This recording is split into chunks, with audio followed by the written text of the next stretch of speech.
জীবের বাস্তবিক ধর্ম। ধর্ম বলতে পৃথিবীতে বহুবিধ ধর্মের ব্যাখ্যা জীব করে থাকে। তো ভক্তিটা হচ্ছে জীবের বাস্তবিক ধর্ম। যে প্রকার চুম্বকের ধর্ম হচ্ছে আকর্ষণ করা, সেই প্রকার জীবাত্মার ধর্ম হচ্ছে ভগবানের সেবা করা, ভগবানের ভজনে নিজেকে যুক্ত করে দেওয়া। এবার সেই ভক্তিটা শুরু করতে হবে। আর ভক্তি করে কি হবে?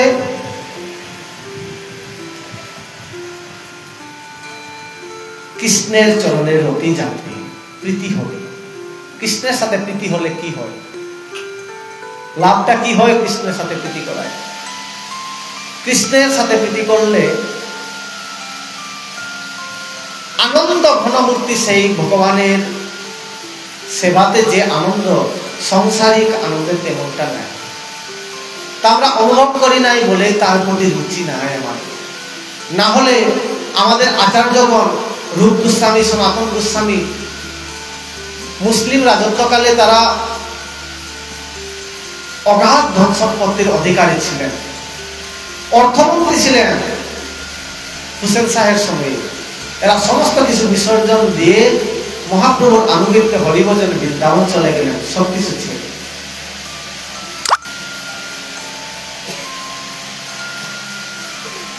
এমন এই হরিভক্তি রূপী ধনের মাহাত্ম্য, সন্ন্যাসীদেরকে আপনারা দেখেছেন কোন এমন রূপ পেয়েছে এই হরিভক্তিতে যে তারা সমস্ত কিছু সুবিধা, ইন্দ্রিয় উপভোগ আদি এইগুলোকে পরিত্যাগ করে কৃষ্ণ ভক্তিতে নিজেকে যুক্ত করে দিয়েছে। এমন বৈরাগ্য কেন আসে এই কৃষ্ণ ভক্তিতে? এমন কি বস্তুটা এখানে লুকিয়ে আছে? আর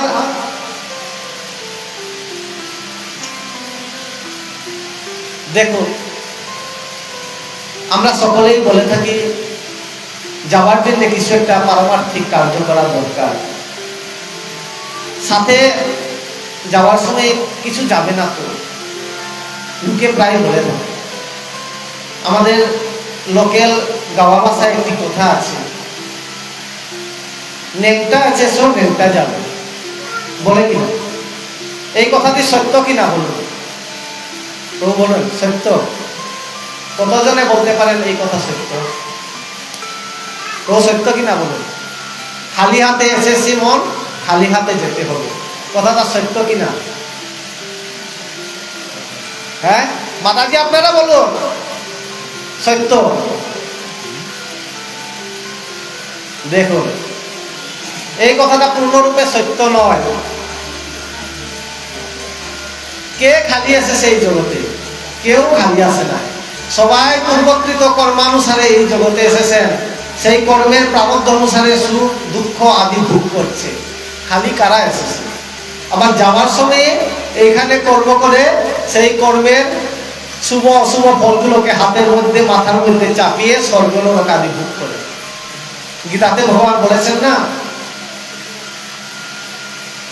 অবশ্যমে ভুক্তব্যম কৃতম কর্ম শুভাশুভম, তুমি অবশ্যই ভুগতে হবে তোমাকে তোমার শুভ এবং অশুভ কর্মের ফল। তাহলে খালি হাতে আসলাম কোথায় আর খালি হাতে যাব কোথায়? এটা তো আমাদের ধারণাটা ভুল। জন্ম নিতে সময় তো কেউ লিন্টার নিয়ে আসবে না, সিমেন্ট এক বস্তা নিয়ে আসবে না যেখানে ঘর বানাবো, গ্যাস চুলা নিয়ে আসবো না এখানে খাওয়া দাওয়ার ব্যবস্থা করবো।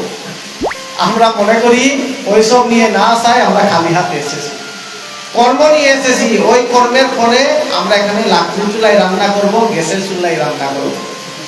দীনতা, দারিদ্রতা, ধনী হওয়া, এই সমস্ত কিছুগুলো আমাদের নসিবের মধ্যে আগের থেকেই লেখা। ভুল বললাম না ঠিক বললাম? তাই আমরা খালি হাতে আসি না। তাই এখানে আমরা যথার্থ কর্মগুলোকে করতে হবে। কোন কর্ম করলে পরে আমাদের এই যে আশাটা সার্থক হলো। তাই তো চৈতন্য চরিতামৃত আদিতে বলেছেন, নরতনু ভজনের মূল। এই দেহটাকে ভজন করার জন্যই আমরা পেয়েছি।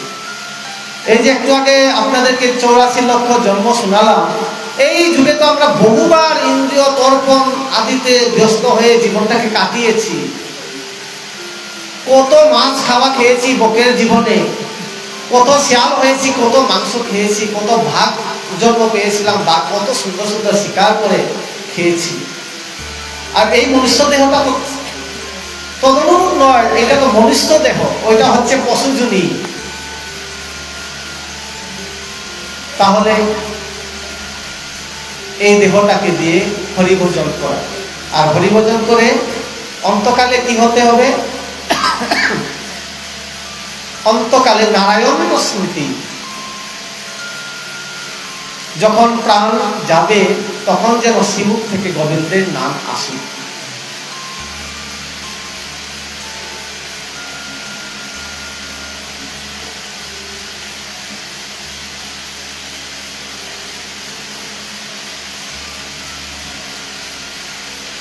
তুলসীদাস জি বলেছেন,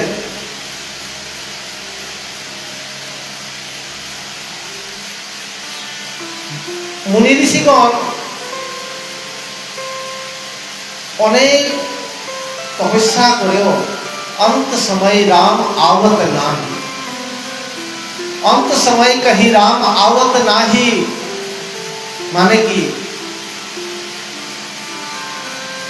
অন্তকালে রাম নাম আসবে কিনা? সারা জীবনটা রাম নাম তো করলাম, মনে করুন মালা জপ করতেছি, কিন্তু অন্তকালে যদি নাই আসলো কি হবে? যমদূত নিয়ে যাবে কিনা বলুন?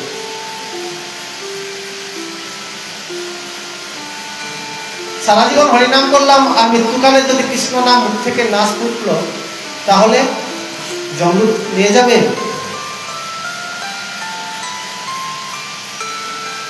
আর সারা জীবন কিছুই করলাম না, আর অন্তকালে যদি কৃষ্ণ নাম মুখে আসলো, তাহলে দুইটি পর্যায় আছে, কোনটা পর্যায়টা উত্তম?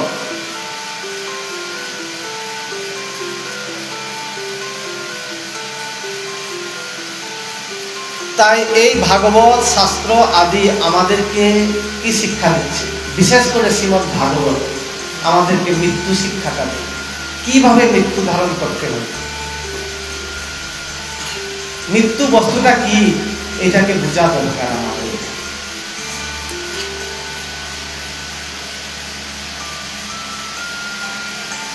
আমাদের মৃত্যুকে নিয়ে আমরা সতর্ক নই।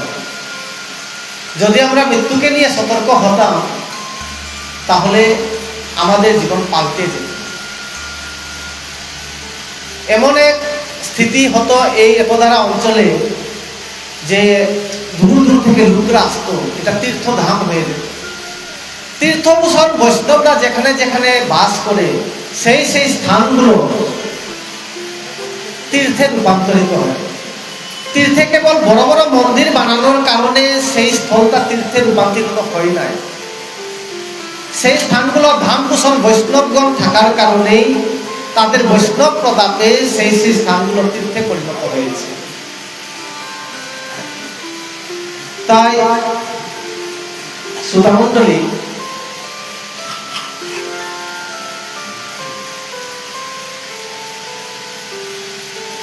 जन्म जन्म यतन कराही,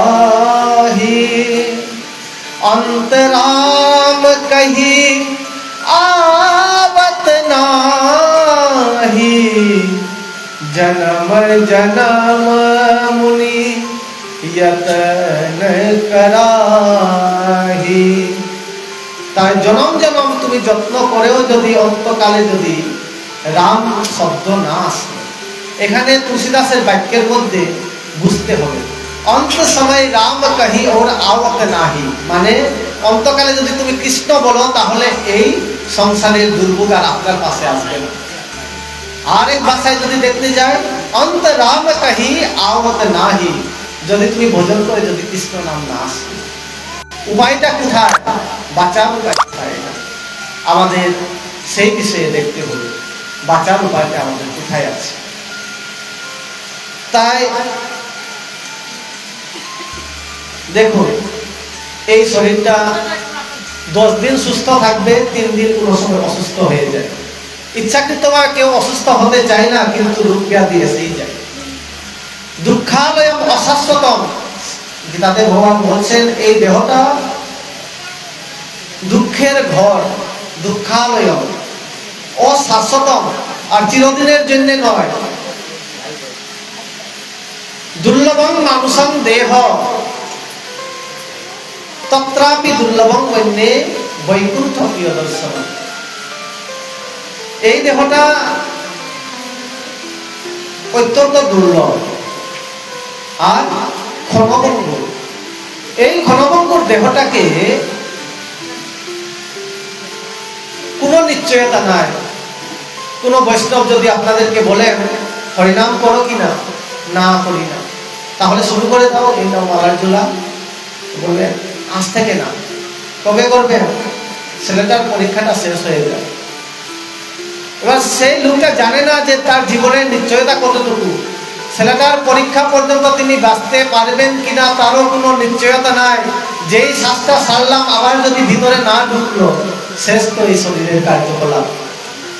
তাহলে সময় বৃথায় যাচ্ছে, দিন গেল বৃথে কাজে, নিদ্রা গেল রাত্রি গেল নিদ্রে, না ভজিল রাধা কৃষ্ণ চরণ আনন্দ।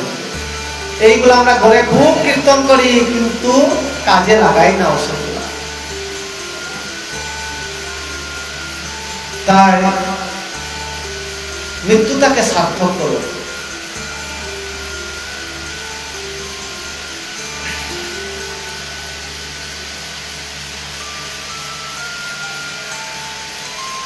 আপনারা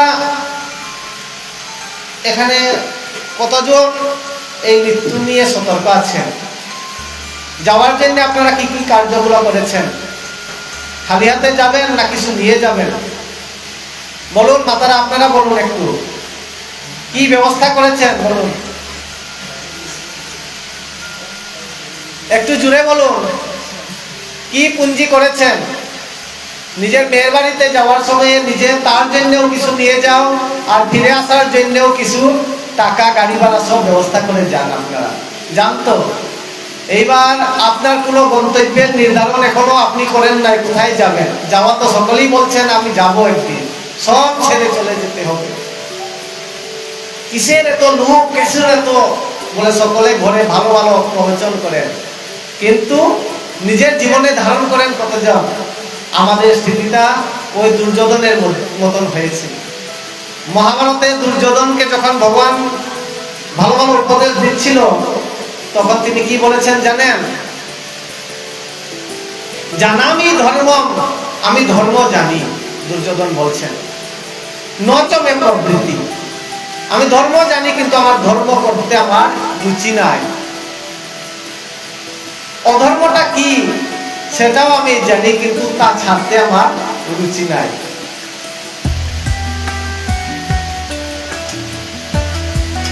কেন বা রীতি স্থিতেন, কে না কে একজন আমার হৃদয়ের মধ্যে থেকে আমাকে ধর্ম করতে দিচ্ছেন।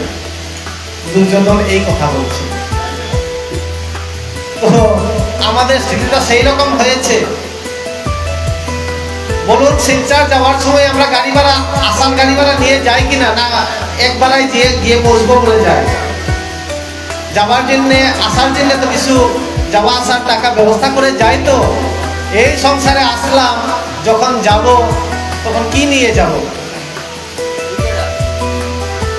বলো হরে কৃষ্ণ। কি নিয়ে যাবেন? হ্যাঁ, এই মাতাজি কিছু বলেছেন, বলুন। নাম নিয়ে যাবেন। হরে কৃষ্ণ নাম জপ করেন?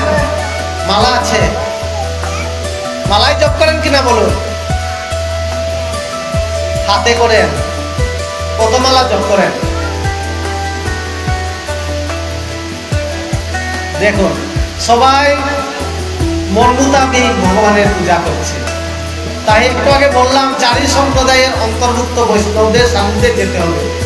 আপনি জমিনের পাট্টাগুলো জোগাড় করতে গেলে, আপনি যদি যান হসপিটালে, আপনার জমিনের কাগজ জোগাড় হয়ে যাবে? সেটেলমেন্ট হবে? হবে না। তার জন্য কোথায় যেতে হবে? সার্ভিল অফিসে যেতে হবে। আর কৃষ্ণ ভক্তি যদি করতে হয় তাহলে বৈষ্ণব সান্নিধ্যে আসতে হবে। মন মোতাবেক আমি সকলে কৃষ্ণ নাম করছে, একটু আমি আঙ্গুলের মধ্যে কিছু করে দিলাম, তাতে হবে না। বেদ প্রণিহিত ধর্ম হি অধর্ম তৎ বিপর্যয়। ভাগবত বলছেন বেদ যেটাকে ধর্ম বলে বলেছেন সেইভাবেই নিজেদের জীবনটাকে করতে হবে, মন মোতাবিক করলে হবে না। তাই আসুন আজকে আমরা ভাগবতে একজন পরম